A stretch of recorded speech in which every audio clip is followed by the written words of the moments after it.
Hello everybody, SSA here, aka Super Sonorashi, coach of the Groningen Golducks, bringing you week 6 of the SBL, the Showdown Battle League, as we take on not so friendly coach of the Texas Tauros.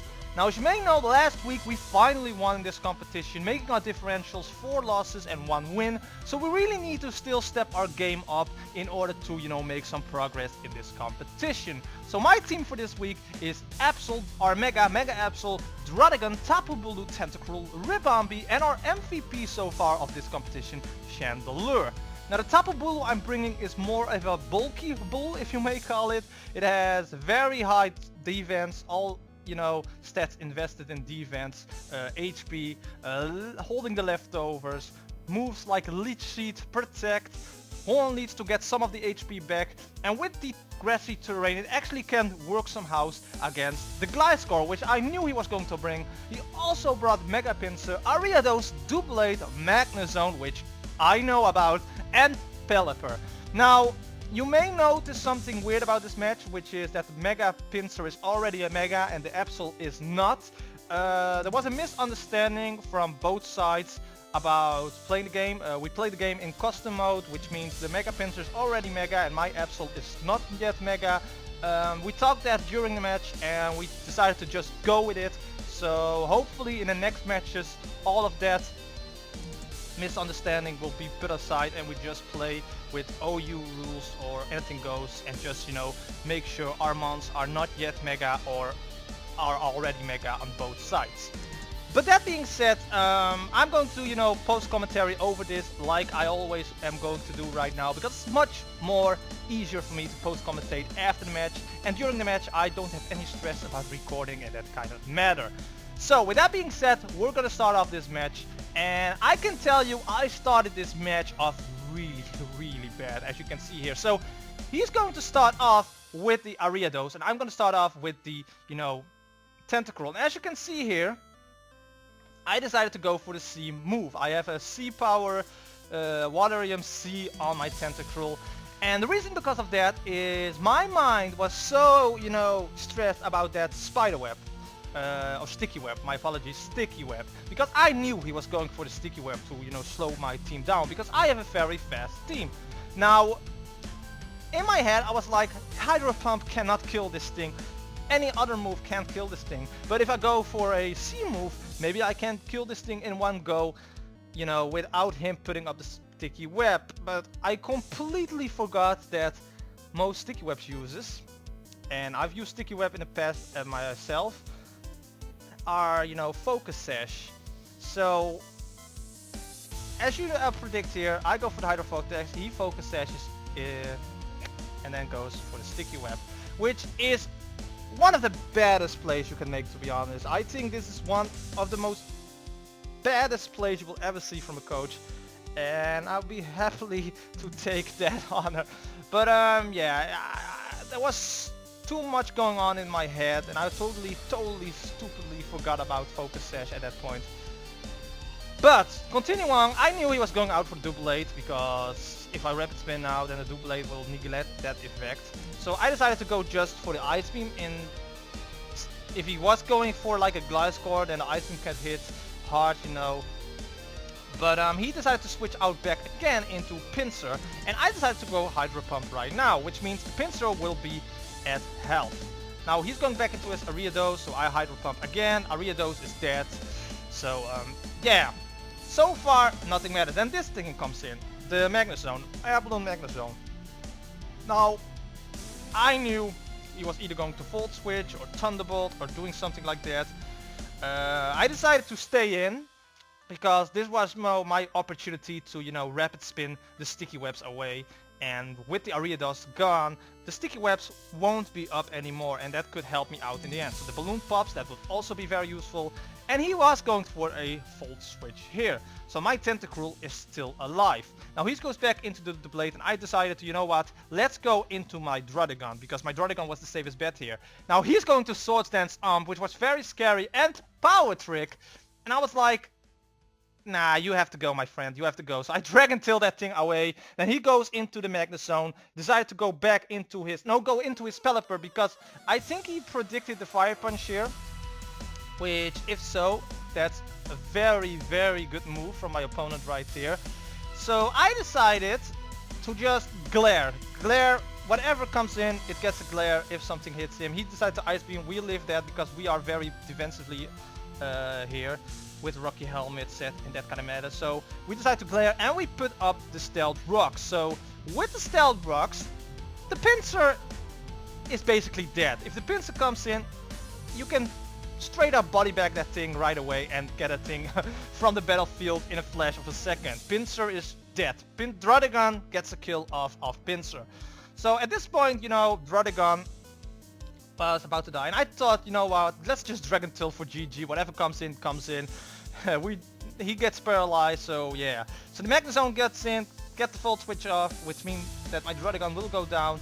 Magnezone gets away, and there is the Gliscor, that dangerous Gliscor. So I'm going to decide to go back into Tentacruel, and I was going for an Ice Beam because I thought I would outspeed this thing, not knowing that this would be a Choice Scarf Gliscor, and that was very scary. I was so afraid of Choice Scarf Gliscor because Gliscor could basically run house on my whole team. If you're being honest, if you look at my team, Gliscor could be a real problem. So I really need to anticipate on Gliscor here. So I decided to go into my Tapu Bulu because my Tapu Bulu is defensively, and if he has Air Slash or something like that, then this could be a problem. So he decided to switch out, which led me to believe that he doesn't have that wide of a moveset. That's what I thought, at least. So I decided to go for Protect so I could scout out. He switches out, so I was kinda, you know, 50%. This Gliscor could either be a huge trouble for my team, or this Gliscor is like much talk, no power. So I protected his field, obviously, because he switched out. Then he goes back into his Magnezone. So I decided to switch back out into my Chandelure, which was the safest bet because there goes the Flash Cannon. Not very effective. We can take that hit. And I was... Okay, so here I made a very good play. I made a very good play. I started off really bad in this match, but as the match goes further, I really anticipated on my opponent's team. And this was the play that I decided to go for a Energy Ball because I was like, he is very carefully in, you know, switching his mons out.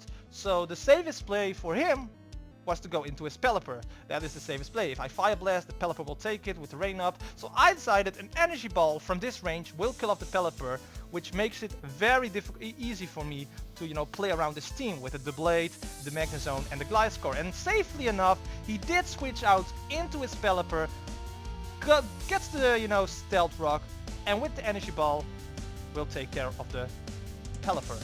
So that was an amazing bet. I am Choice Scarf, so I'm now stuck into Energy Ball. So at this point, I have to switch back out again because otherwise my, you know, Chandelure will be gone, and I need my Chandelure. So he's going for the knockoff, which would have hurt my Chandelure really bad. The leftovers are gone, but that's okay. Tapu Bulu can still, you know, do some work here. So he goes back into his Blade.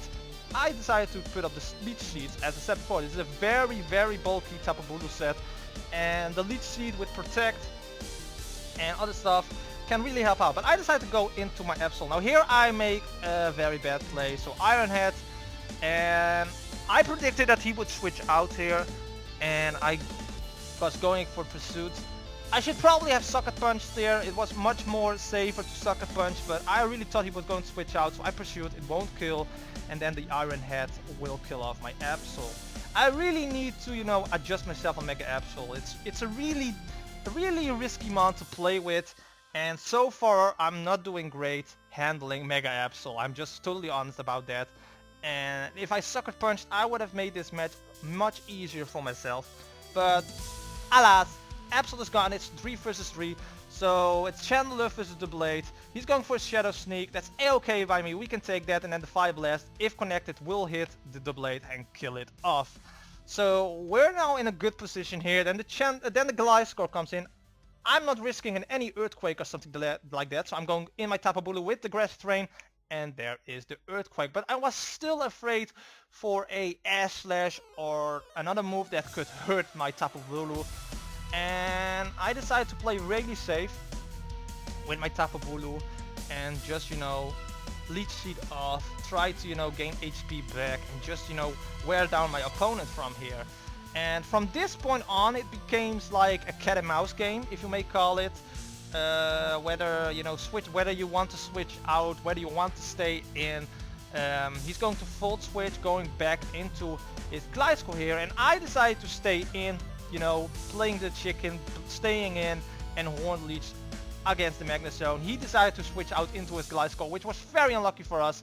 Then he decides to play the flinch claim with Ice Fang, which he will succeed here. As you can see, we flinched, and I was like, well, either I have bad luck or we should just continue on Horn Leech. And fortunately for him, I didn't have the bad luck today, and I connect the Horn Leech here, and then a Magnezone is his last mon. Now I decided to just stay in. If we're dead, we're dead. We can switch into Chmelar and then take this thing away if we connect the Fire Blast. And fortunately, as I said before, my luck is good this match, and we connect the Fire Blast again, killing off the Magnezone and winning this match with 2-0. I didn't brought Ribombee in the match field, so Ribombee is still alive. I'm very happy with that. I've learned from my last match where I switched into the Hitmonlee, killed off the Hitmonlee with my opponent, and then win the match with 1-0, where I could have won the match with 2-0. So we won again. We're now 2 wins in a row, 4 war losses, 2 wins. We're doing great, but we're not on playoffs level quite yet. I'm really happy that we're, you know, getting more and more adjusted with the team, and that I can more and more play around with this team. I did make a trade this week for week 7, and that is that I've traded out my Blossom for Pachirisu because I really needed an electric type on my team, and I thought, you know what, Pachirisu is a fun little mon. Let's use it and let's see what we can do with it. So if you didn't know about that already, then you knew it about now. Pachirisu is in, Blossom is out for the Groningen Golducks starting week 7, where we face the Connecticut Conkelders, if I believe, yeah. So that is week 6 of the SBL, the Groningen Golducks versus the Texas Tauros. I want to thank my opponent again for an awesome match. It was close, it was really intense at the end. If I missed that Fire Blast, he would have won that match, so at the end it was 50-50. Phew, that was a mouthful. If you did enjoy this match, don't forget to hit that like button, comment, share this video with others, slash the subscribe button down below if you want to keep supporting the Groningen Golducks and this channel as a whole. I would really appreciate if you do that. Click that bell. If I upload anytime, you will get notified. Again, that would be really helpful. But I'm going to end this video right here. Thank you so much for watching, and I will see you guys in the next battle.